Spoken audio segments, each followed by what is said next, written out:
नमस्कार मित्रांनो, तुम्ही राज्यातल्या अनुदानित शाळांमध्ये शिक्षकेतर नोकरीच्या प्रतीक्षेत आहात. जर होय असेल तर तुमच्यासाठी एक अत्यंत आनंदाची आणि दिलासादायक बातमी आहे. अनेक दिवसांपासून रखडलेल्या शिक्षकेतर कर्मचाऱ्यांच्या पदभरतीवरील स्थगिती आता शासनानं उठवली आहे. महाराष्ट्र शासनाच्या शालेय शिक्षण विभागानं 11 ऑगस्ट 2026 रोजी एक अत्यंत महत्त्वाचा शासन निर्णय म्हणजेच GR प्रसिद्ध केला आहे. आजच्या या 5 मिनिटांच्या व्हिडिओमध्ये आपण या मेगा भरतीचे नियम, कोणती पदे भरली जाणार आणि उमेदवारांसाठी वयोमर्यादा काय असेल याची संपूर्ण आणि अधिकृत माहिती घेणार आहोत. त्यामुळे व्हिडिओ शेवटपर्यंत नक्की पहा आणि चॅनलवर नवीन असाल तर सबस्क्राईब करायला मात्र विसरू नका.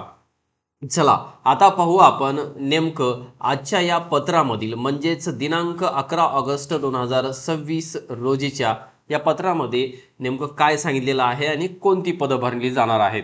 बघा, या पत्राचं टायटल असं देण्यात आलेलं आहे, राज्यातील मान्यता प्राप्त खाजगी अंशतः पूर्णतः अनुदानित माध्यमिक उच्च माध्यमिक शाळांतील शिक्षकेतर कर्मचाऱ्यांच्या पदभरतीस मान्यता देण्याबाबत. चला, या ठिकाणी हा आजचा निर्णय जो आहे तो अत्यंत महत्त्वाचा आहे. मित्रांनो, राज्यातील मान्यता प्राप्त खाजगी अंशतः आणि पूर्णतः अनुदानित माध्यमिक तसेच उच्च माध्यमिक शाळांमध्ये ही भरती होणार आहे. ही गोष्ट सर्वांनी लक्षात ठेवायची आहे.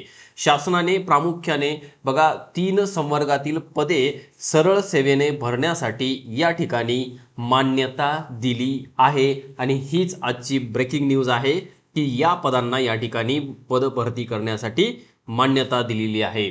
चला बघा, या ठिकाणी तुम्हाला मी सांगतो, प्रथम पहिले पद आहे कनिष्ठ लिपिक, दुसरे पद आहे पूर्णवेळ ग्रंथपाल आणि तिसरे पद आहे प्रयोगशाळा सहाय्यक. बघा, या पदभरतीसाठी संच मान्यतेची प्रक्रिया पूर्ण होईपर्यंत जी स्थगिती देण्यात आली होती ती आता अधिकृतपणे रद्द करण्यात आलेली आहे. आता बघा, भरतीची प्रक्रिया आणि 80% पदभरती कशा पद्धतीने हे करणार आहेत ते मी तुम्हाला सांगतो. लक्ष द्या. बघा, आता सर्वात महत्त्वाचा जो प्रश्न आहे की ही पदं कशी भरली जाणार, तर शासनाने संस्थांना या भरतीसाठी काही कडक नियम आणि प्राधान्यक्रम ठरवून दिलेले आहेत. बघा, सर्वात आधी या ठिकाणी बघा, सर्वात अगोदर संस्था व्यवस्थापनाला काय केलेलं आहे, कार्यवाही करण्यासाठी महत्त्वाच्या गोष्टी सांगितलेल्या आहेत. सर्वात आधी रिक्त पदे भरण्यासाठी पदोन्नतीचा मार्ग अवलंबण्यात येईल. म्हणजेच शाळेत कार्यरत असलेल्या पात्र चतुर्थ श्रेणी कर्मचाऱ्यांना प्रथम त्या ठिकाणी पदोन्नती दिली जाईल. त्याच्यानंतर बघा, जर पदोन्नतीसाठी उमेदवार उपलब्ध नसेल तर दुसरा प्राधान्यक्रम अनुकंपा व्यक्तीला या ठिकाणी देण्यात येणार आहे.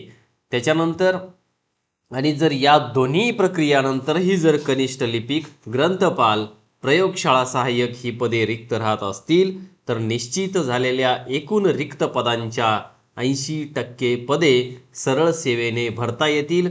म्हणजेच फ्रेश उमेदवारांसाठी ही खूप मोठी संधी असणार आहे.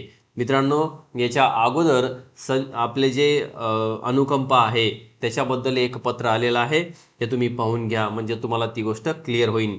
लक्षात ठेवा.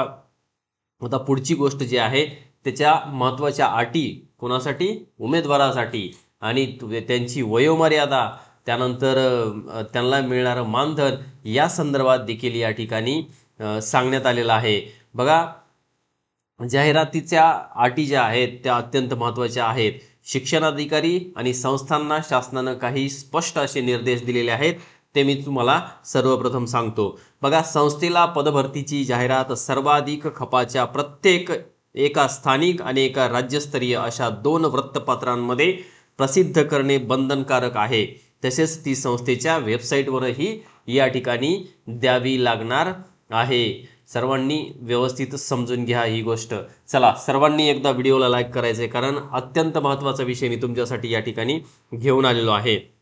बघा, अर्ज मागवणे, त्यांची छाननी करणं, मुलाखत घेणं आणि अंतिम निवड यादी तयार करणं या संपूर्ण प्रक्रियेसाठी उमेदवारांना किमान 3 महिन्यांचा वेळ दिला जावा अशी सक्त ताकीद या ठिकाणी देण्यात आलेली आहे.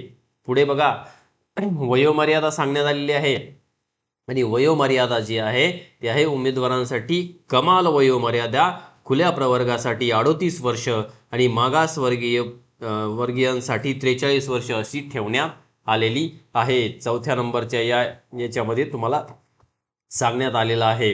त्याच्यानंतर बघा मानधनाबाबत जर सांगायचं झालं, पगारी बद्दल जर बोलायचं झालं तर नोकरी लागल्यानंतर सुरुवातीचा 3 वर्षाचा कालावधी हा मानधनावरील नियुक्तीचा असेल. याचा जाहिरातीमध्ये स्पष्ट उल्लेख असणं आवश्यक आहे. म्हणजे पहिले 3 वर्ष जे आहेत ज्याप्रमाणे शिक्षण सेवक आहे त्या पद्धतीनं या ठिकाणी मानधनावर 3 वर्ष करावं लागणार आहे.